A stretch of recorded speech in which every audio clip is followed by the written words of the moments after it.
conversation. Hey, folks, thanks for tuning in to the BAM podcast. I'm your host, Mike Lafferty, and here I am with Jacob Blackman and Darren Drader. How you guys doing? I'm good. Doing good, Stephen. All right. I apologize in advance, guys. I'm contractually obligated to play this musical intro, so just 1 second.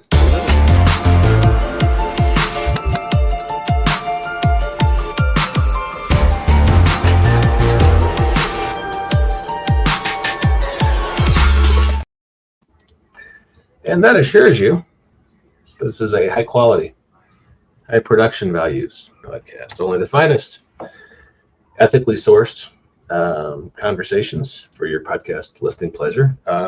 Ethically sourced. Ethically sourced, bespoke, gluten-free.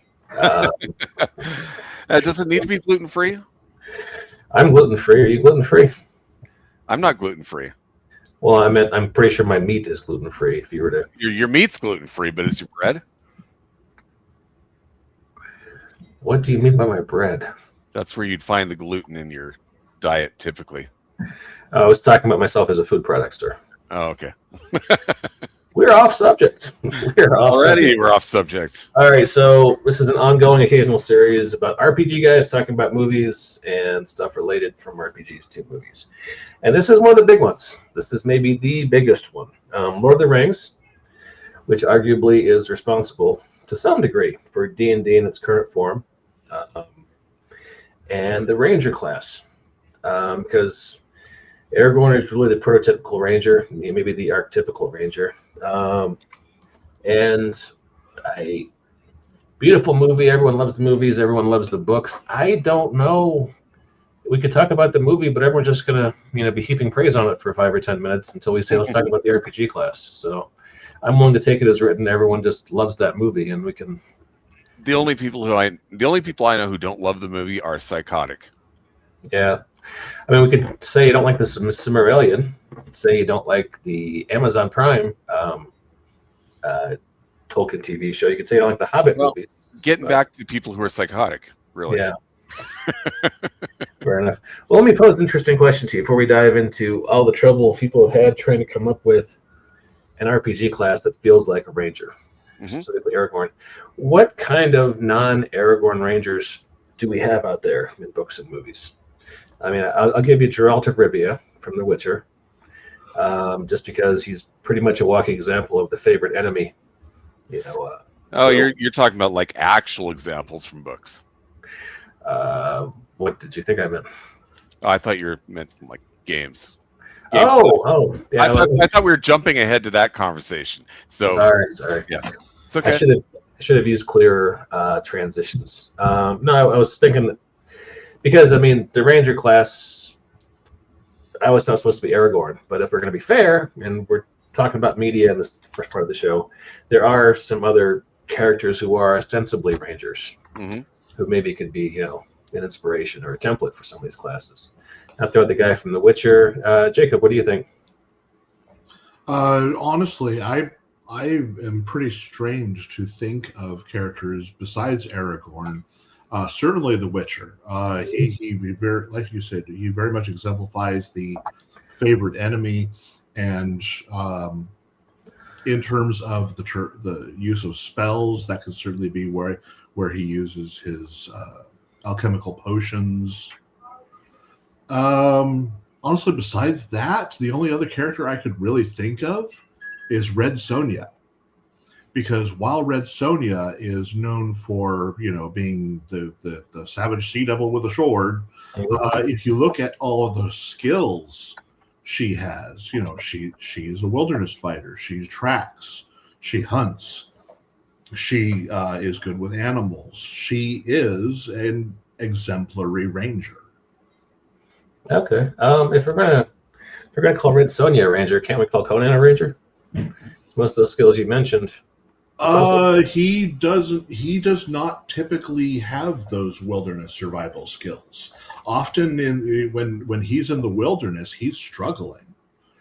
He tends to keep himself to civilized areas where he can get hired as a mercenary. He is a fighter.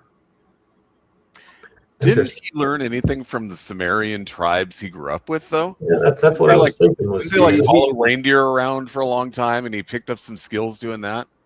This is unfortunately where I have to defer to other people. I have never actually read the Conan books.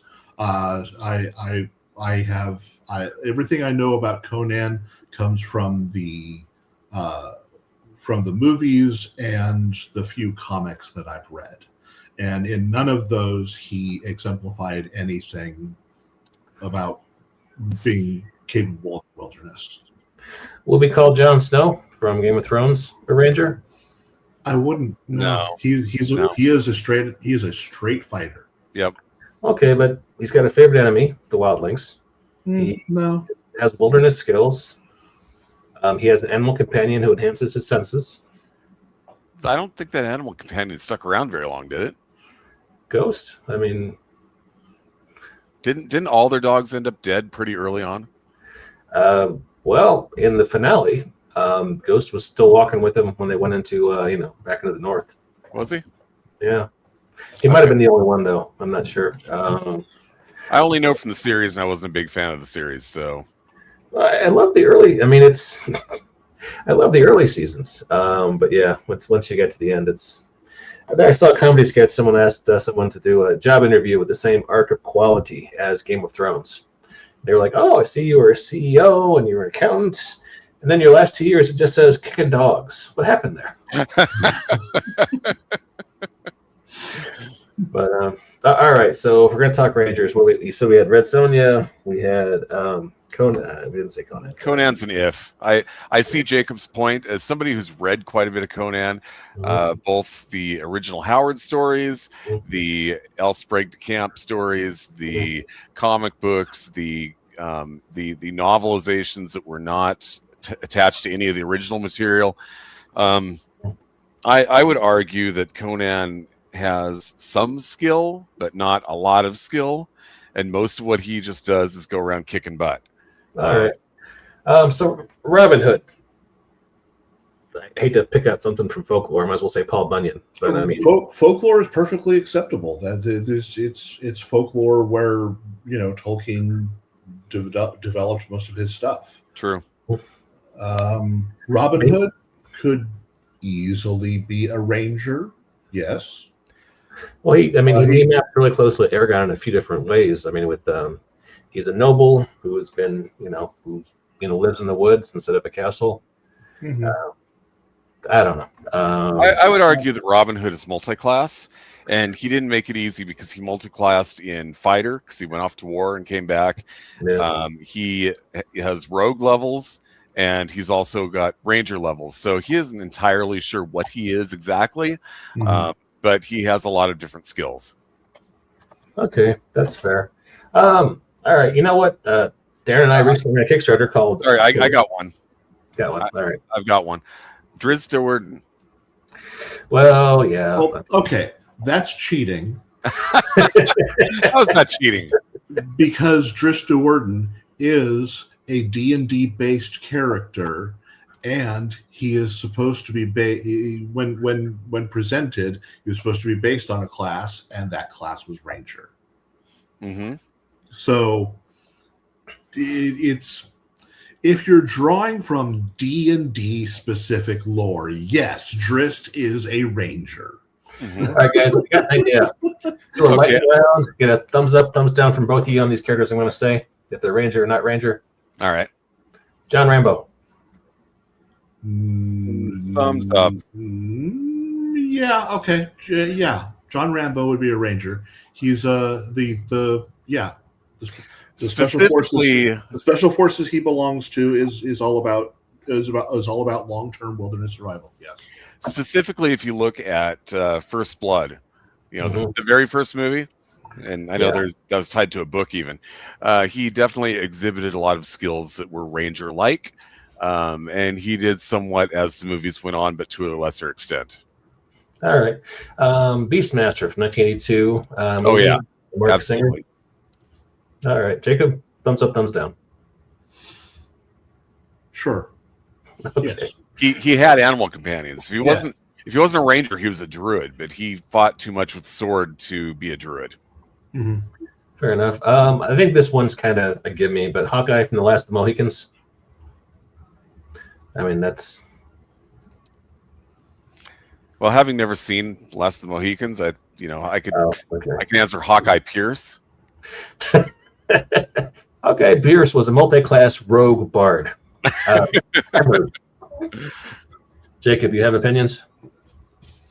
I've only seen the movie once. It was a long time ago. I don't remember it that well, and I've never read the book, so I have to abstain from this.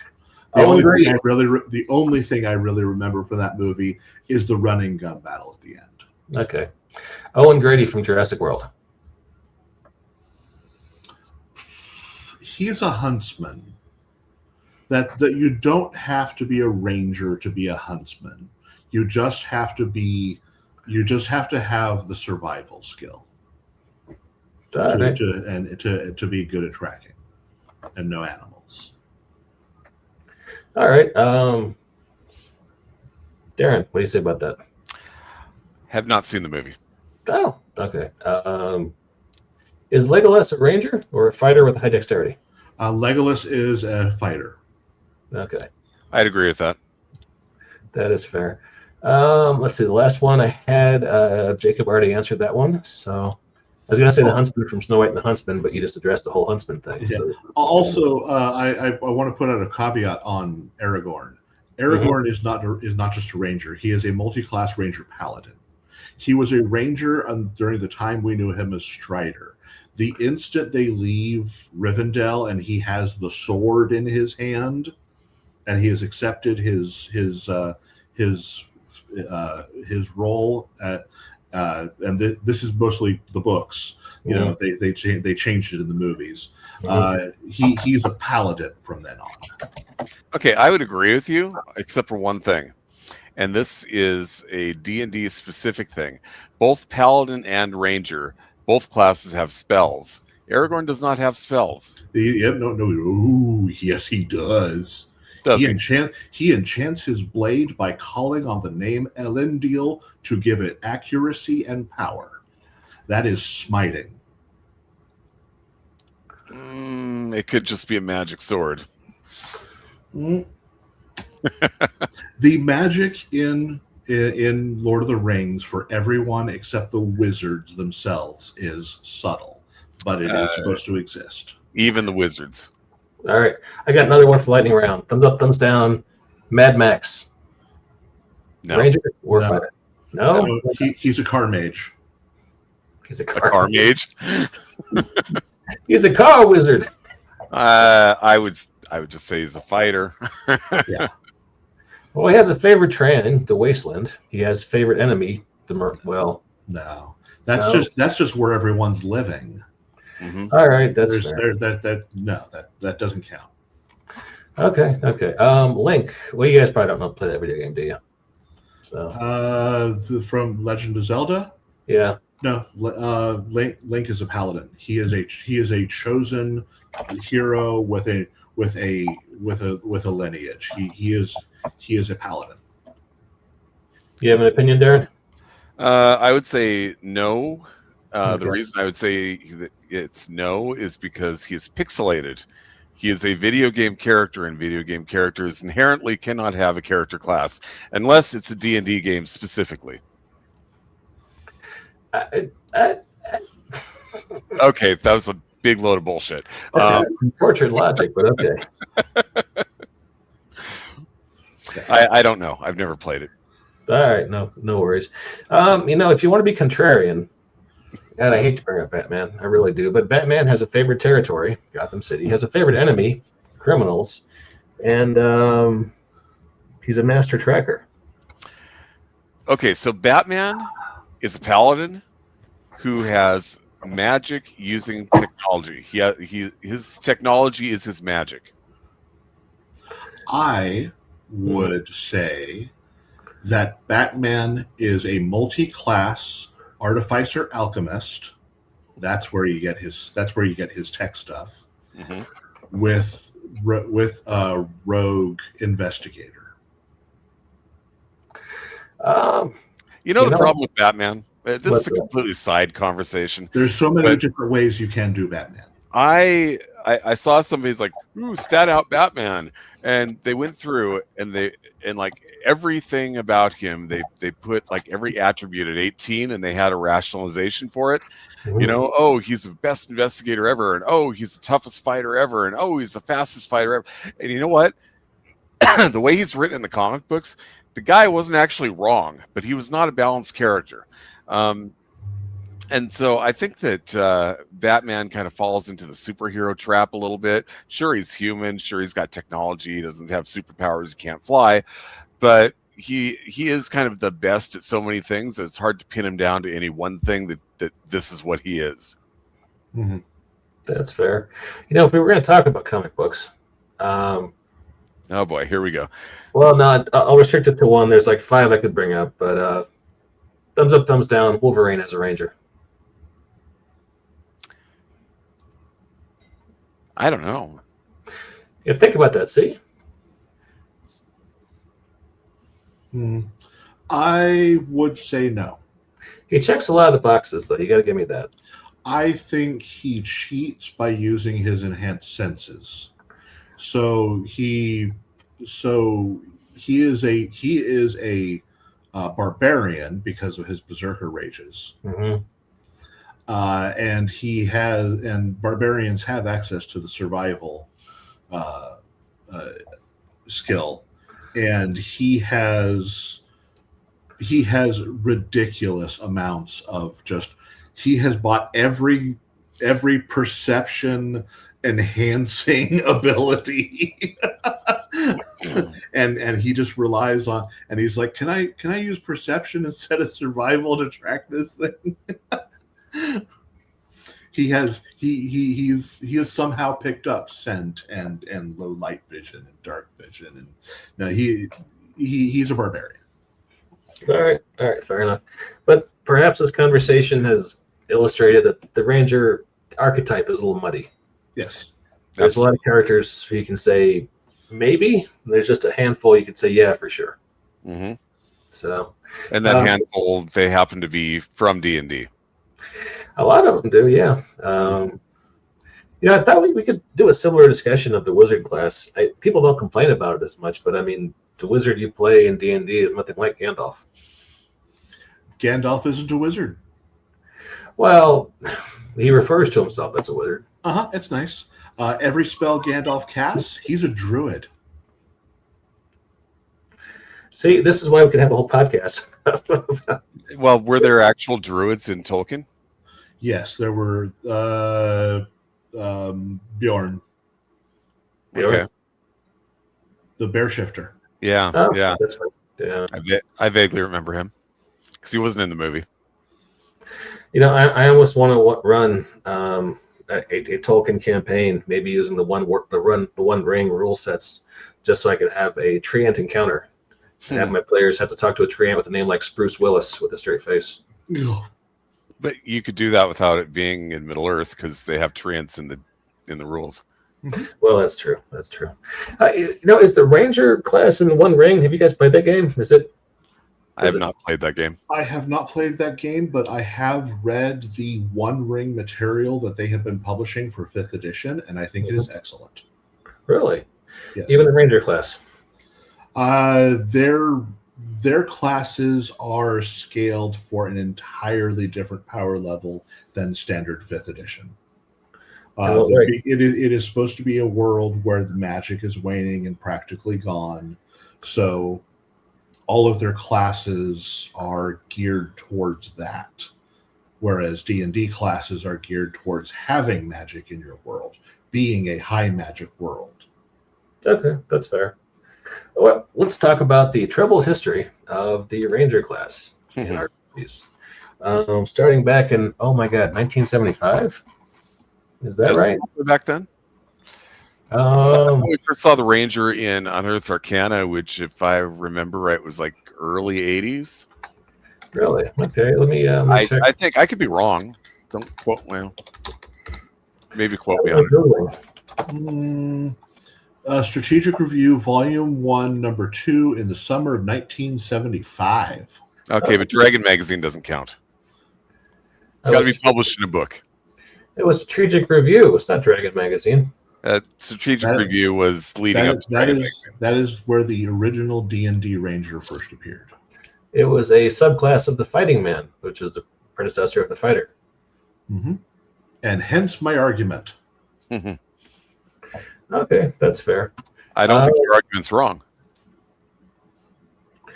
So, in a book, having Aragorn be an expert tracker is cool in game. You don't have to find the tracks. It isn't a gameplay loop. It's just a skip button, right? And I guess maybe we're talking about the problems making it feel all the characteristics that character you liked. How do you get that gamified and make it fun to play? And it's an edge case, right? Is he a fighter? Is he a rogue? Is he a druid? Is he some combination of all of these? Is he a specialist who's deep in a few areas like tracking and fighting a specific kind of foe? And we mentioned before, favorite enemy is kind of a trap because if you pick dragons as your favorite enemy and your campaign is all about vampires, it's... So, I don't know. Both of you guys are RPG designers who spent a lot more time in the D&D pond than I have. I'm sure you have opinions about this. Jacob, what do you think? I cannot recall a time I have ever played a ranger in D&D because every other class appeals to me so much more. And I can do more with another class and not having to rely on the ranger. And frankly, I just think I thoroughly believe that ever since 3rd edition on, it has been an underpowered class. In 1st and 2nd edition, I think it was equal to the other classes as presented. But since 3rd edition, it has just felt wrong. It has felt underpowered. Okay. Do you have... Well, hang on. Let me ask Darren's question first. Then once we've identified the problems, we can talk about solutions. Darren, you're the one guy in this call who has worked at Wizards of the Coast. Yes, I have. You've got that Hasbro tattoo on the back of your neck and whatnot. I don't show that to people. I understand that. I wouldn't either. It's like what is your... beast. Fair enough. So what are your opinions on the Ranger class? Do you also see it as underpowered? And I have always felt that the Ranger kind of lacks focus.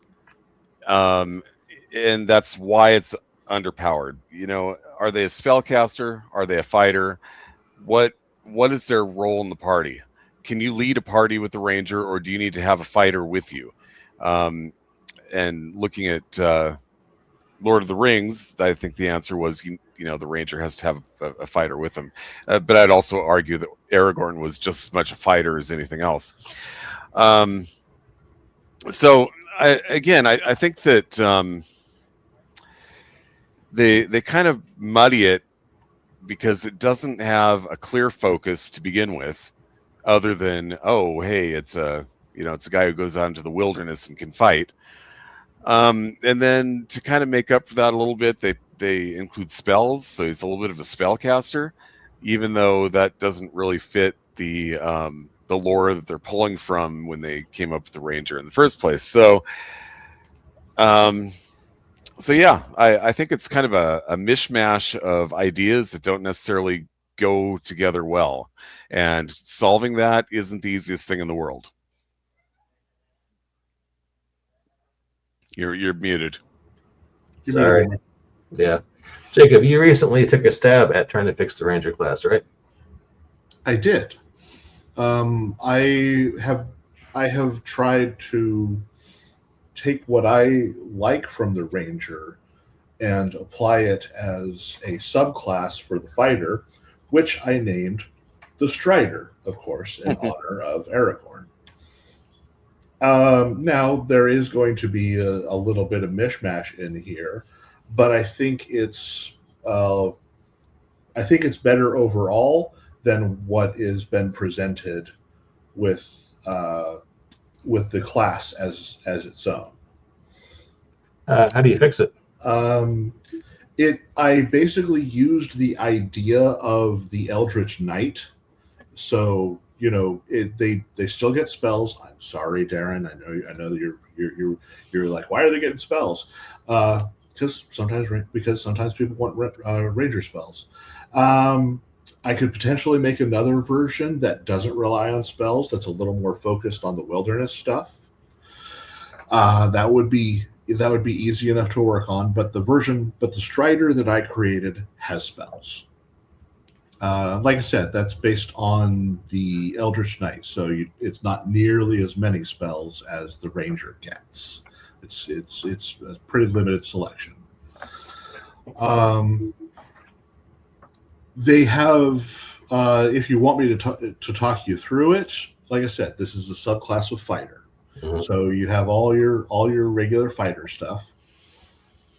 When you get it at 3rd level, you have favorite enemy, natural explorer, and primordial spell casting. A lot of these are drawn directly from the ranger class. So favorite enemy, you always have the Hunter's Mark spell prepared. You can cast it a number of times equal to your proficiency bonus without expending a spell slot, and you regain all expended uses of the ability when you finish a long rest. I enhanced it, however, because I think it's a little underpowered and should grow with you as it goes, because Hunter's Mark lets you deal an extra D6 damage to your target. I mentioned the bonus damage from Hunter's Mark increases as you gain levels. So it becomes a D8 at level 7, a D10 at level 11, and a D12 at level 15. So you get more damage from it as you increase your level. Okay. Natural Explorer, again, this is pretty much ripped from the Ranger class. Your ability to deal with environmental challenges is unmatched. You gain advantage on Wisdom survival checks to track a creature, and your speed isn't halved when you move through non-magical or magical difficult terrain. You suffer all the other penalties created by a difficult terrain, though. See, to me, that sounds like a very well-developed class. Mm-hmm. I like it. That's the stuff you get at 3rd level. Mm-hmm. At 7th level, you get Roving, which is your speed increases by plus 10 feet when you're not wearing heavy armor, and you gain a climb speed and a swim speed equal to your normal speed. So they can jump, climb, swim, do whatever they need to do in the wilderness. Boom. Very nice. What about some kind of a armored while not armored? I don't have anything like that, but that might be able to be covered by the spells that they have. Like they might be able to get, I believe Bark Skin is available through the spells they have access to. But again, we can work on that in a spell-less version. Mm-hmm. Is give them an armored ability. And I would argue that that's something I'd like to see, because one thing about Aragorn is he did not wear a whole lot of armor, and yet he seemed to not take hits. So if you're going to give a class the armored will not armored ability, I think the Ranger would be the primary one that you'd want to do that with. Yeah, certainly. Like something either like Barbarians, where they can add their Constitution modifier to armor class from just being tough, or in the case of the Ranger, considering they're attuned to nature, they can add their Wisdom modifier. So mm-hmm. they can see the attacks coming better, so to dodge them easier. Mm-hmm. I like that. At 11th level, they have Vanish, where they can use the hide action as a bonus action on their turn, and they cannot be tracked by non-magical means unless they choose to leave a trail. Interesting. Okay. Let me ask you a question. Mm-hmm. If I'm a listener listening to this podcast right now going, boy, those guys are both handsome and engaging, but gee, I want to get my hands on Jacob's class. How can I get my hands on the Strider class? I currently have this posted on my blogspot. I have posted a link for you here in the chat if you want to make a link there. I know how much. Oh no, we've lost Mike. Oh my God, what are we gonna do? He'll probably be back. Mike is a wizard of making tiny URLs. So This is true. I am sure he will provide us all with a tiny URL, which will scroll along the bottom of the screen once he's done with it. Indeed, it will. I don't know how I left the studio, guys. I don't know. You look like you're ducking down to do something, and then you just disappeared. But the last ability I gave them, which comes at 15th level of the subclass, is Feral Senses. Your instincts have sharpened, granting you supernatural awareness of your surroundings. You gain blind sight to a range of 30 feet. Additionally, while a creature marked by your hunter's mark is within 60 feet of you, you know its exact location, and it can't gain advantage on attacks against you as a result of being invisible or otherwise unseen. When you attack a marked creature within 60 feet of you, an inability to see it doesn't impose disadvantage on your attack rolls against it. So I thought that was a pretty good subclass to emulate the ranger as a fighter. I agree with that. I think that it makes more sense as a subclass than it does as a core class, and I think that you kind of ticked all the boxes for what a ranger should have within it being a subclass. Mm-hmm. tinyurl.com/Strider class. You can check it out right now on Jacob's blogspot. So, Darren, do you have anything to add, or should we talk about Daring and Dread?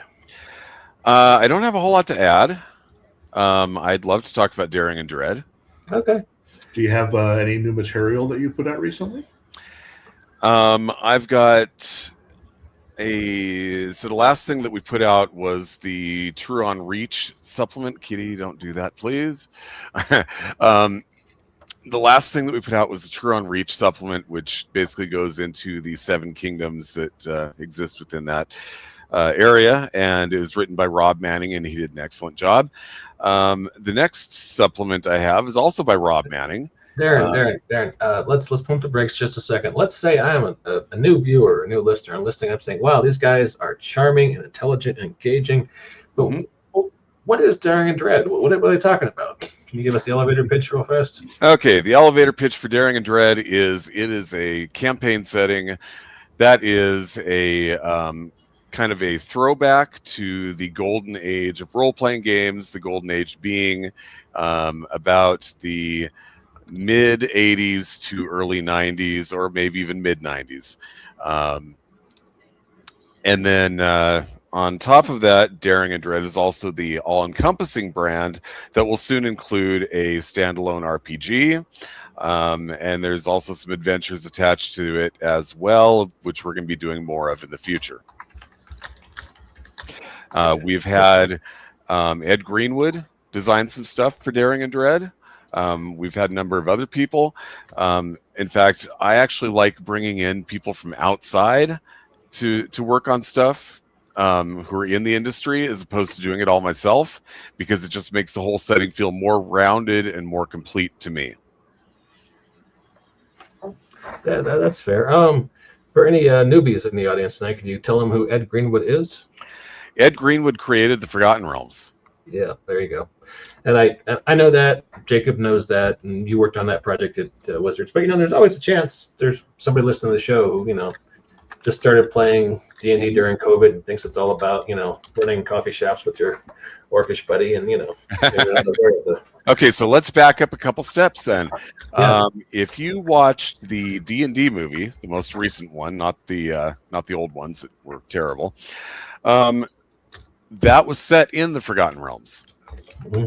Well, you did like the last D&D movie? Yeah, the last D&D movie was set in the Forgotten Realms. That's true, yeah. Ed Greenwood was the guy who created that all the way back in, I believe, the 60s, where he started writing some short stories. And then as D&D became a thing, he started doing some Dragon Magazine articles where he'd say, I'm going to talk about D&D, but also I'm going to talk about the Forgotten Realms. And then eventually TSR said, hey, you keep talking about the Forgotten Realms, and it's really cool, and we're looking for something that doesn't have Gygax's name all over it, so we're gonna purchase it from you if you'll sell it to us. And he was like, yes, please, I'll take the paycheck. And he has been an integral part of designing for Wizards, for TSR first, and then Wizards of the Coast, in the Forgotten Realms. And he has done, outside of the Forgotten Realms, a lot of world building projects. So for me, it was a really awesome thing to be able to bring him in on this project, just so that he could be a part of it. And our friend Owen Casey Stevens is chiming in the comments saying Jonathan is the most GM had no name planned, off the cuff name ever. That is probably fair, and that is a name from the Forgotten Realms. Owen, you could be on the show, man. Just let me know. All right, so Daring and Dread, we kickstarted as a 5e setting last year, but now tinyurl.com/daringdread, you are. Oh, what's this now, right? Yeah. What's going on with this? All right. So I've come to realize something after playing years worth of 5e. I love the mechanical basis of 5e, but I feel that 5e, the way that it was designed, or rather developed, is kind of like playing on easy mode. And it's always playing on easy mode. You can't take it off of easy mode. And that's because of certain class abilities. That's because of monster design. It's you know, and many people have compared it to a theme park, where you go there and you get to go on rides and, you know, you get to fight monsters, but you're almost never in any real danger. You know, people laugh about TPKs, but nobody's really seen one since 3rd edition. And so the whole purpose of the Daring and Dread role-playing game is to put the danger back into the adventure. Monsters are going to be harder to hit because I'm going to up their armor class, but at the same time, your hits are going to be more impactful because they're going to have fewer hit points. That increases the excitement level, to me, in my mind. And a lot of people that I know that I've talked to who say that they're not completely happy with monsters just being these helpless buckets of hit points. You know, there's other class abilities that are just ridiculously overpowered. For instance, the Wizards, one of the subclasses, has an ability that says, I can drop a fireball into this room, and then I could choose who that fireball doesn't affect. Now, you know, I mean, it's magic. You can justify it. But at the same time, you know, I went to a convention once where I was sitting at one table, and over here at the other table, they were doing a dungeon crawl. And, you know, the characters, this other table, they're all in there fighting the monster. And then the wizard's sitting here back at the door, and he's like, ha, ha, ha, I'm going to get him. I'm going to drop a fireball on the monsters. And one of the player characters, one of the guys playing, the guys who are in the room, stands up and he goes, you're going to fireball the whole party? And the DM's like, well, you've already announced it. Roll damage. So he rolls the damage.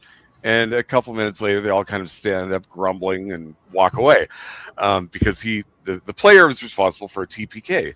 And the thing is that 5e as written takes those moments of where strategizing is necessary and kind of hand waves it. You know, oh, you're going to have fun with this encounter regardless of what you do. You can be as stupid as you want to. You're still going to win, you know.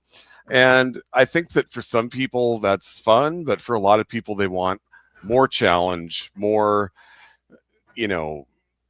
challenge. It's not fun unless there's an actual challenge. And that's what Daring and Dread is going to attempt to be, is going to attempt to take away this theme park mentality and make it a little more difficult, but I think a lot more fun.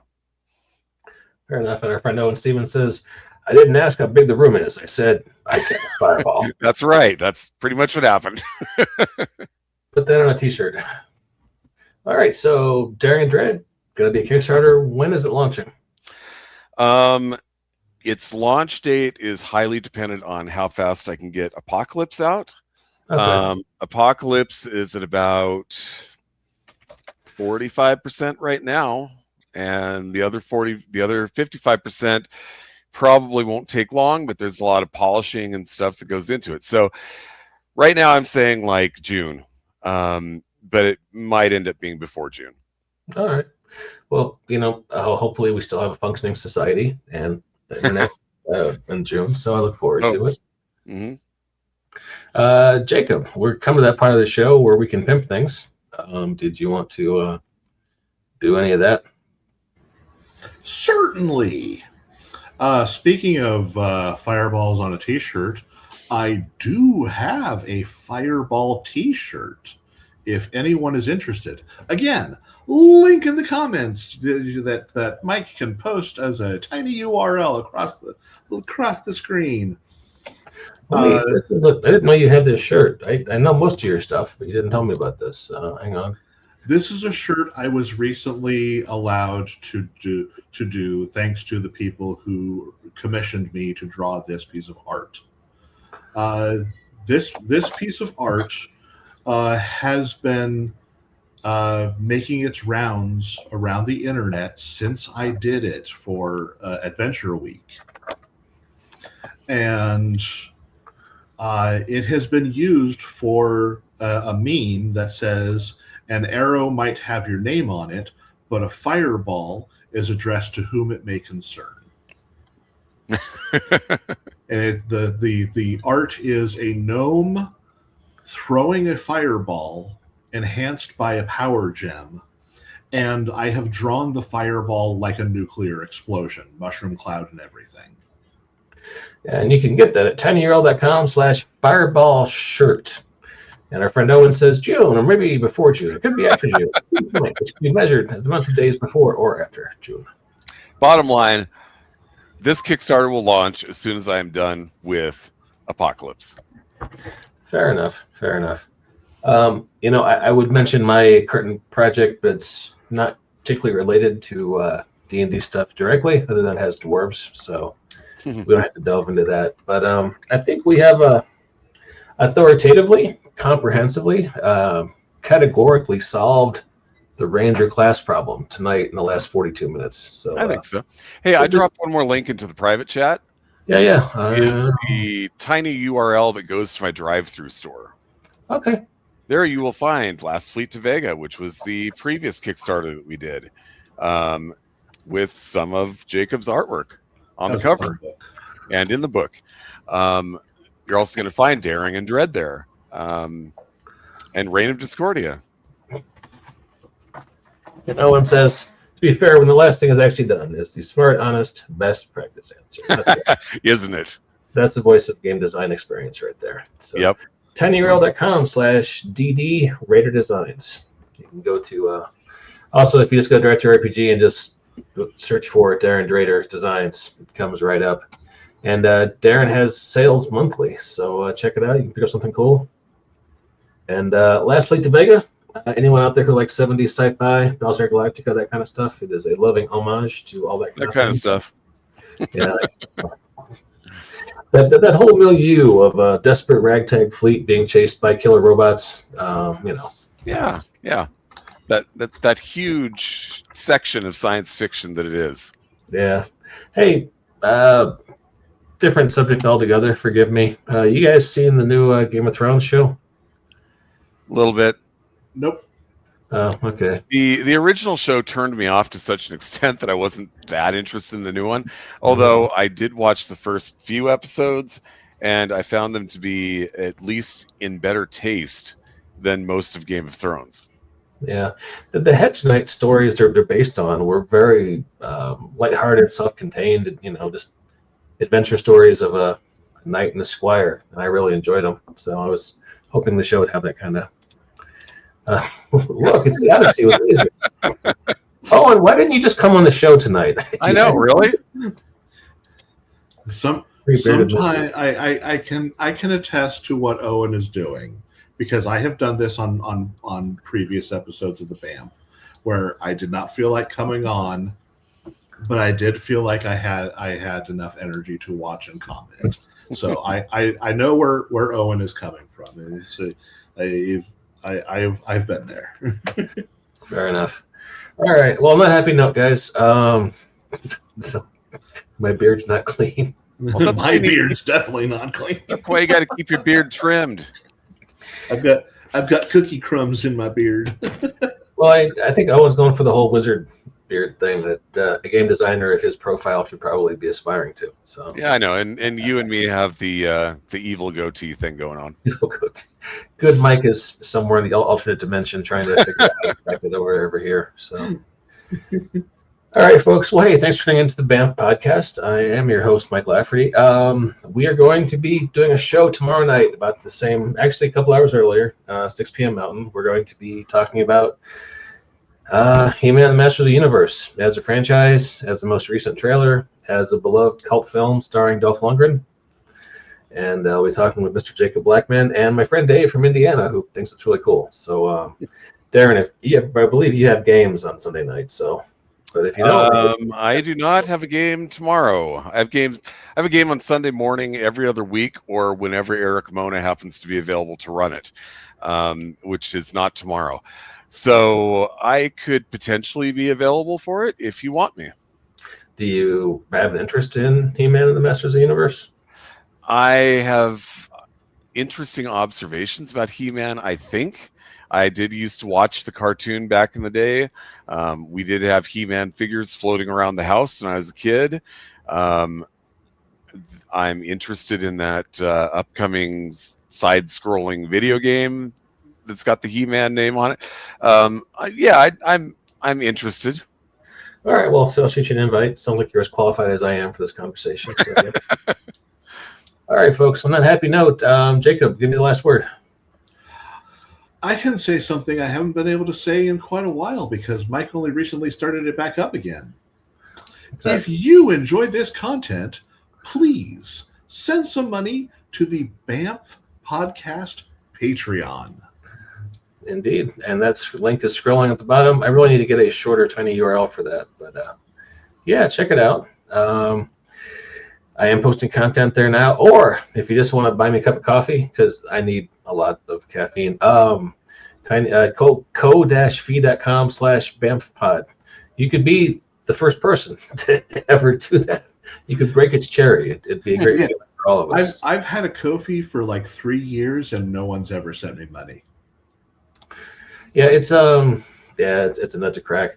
No one says, no, if you do a show about side-scrolling barbarian video games, I used one to woo my wife. But, and that's a great story. Why aren't you on here telling these stories? Fantastic story.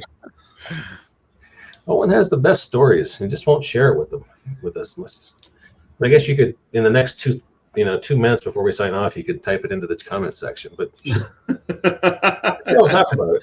So he types fast. I don't think he types that fast. How many side-scrolling barbarian video games are there? Well, you got the Golden Axe ones. I think there's 4 of those. I'm pretty sure Golden Axe is what he's talking about. Okay. It has to be that or Gauntlet.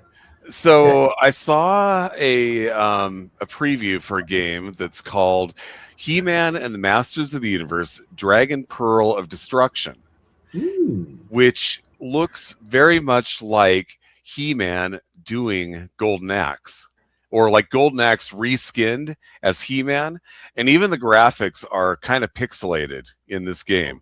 So it's almost like that G.I. Joe one that they released a little while back that was a fighting game. Sort of a retro kind of. Yeah. Yeah. Mm-hmm. Yeah, I Shredder's Revenge or something. They did a TMNT fighter game that looked like it came out of the late 80s, early 90s. Like the old stand-up in the arcade. Oh, here we go. Owen, I was poor. It was a cheap date. All right, fair enough. I understand both of those things. I'll never have the money or time or inclination, but I would think for the right publisher, getting a hold of either the Golden Axe or the Gauntlet tabletop RPG rights could be a fun thing. So, anyway, are both you guys chewing gum? I'm the only one not chewing gum? No, I'm eating a cookie. Ah, okay. Well, hey, folks, thanks for checking out the BAMF podcast. Oh, and wish you were here, buddy. You missed the rest of the story. Oh, Harvey on me here, buddy. The rest of the story. All right, folks, I'm signing off, and I will catch y'all later. Thanks. Good night, everybody.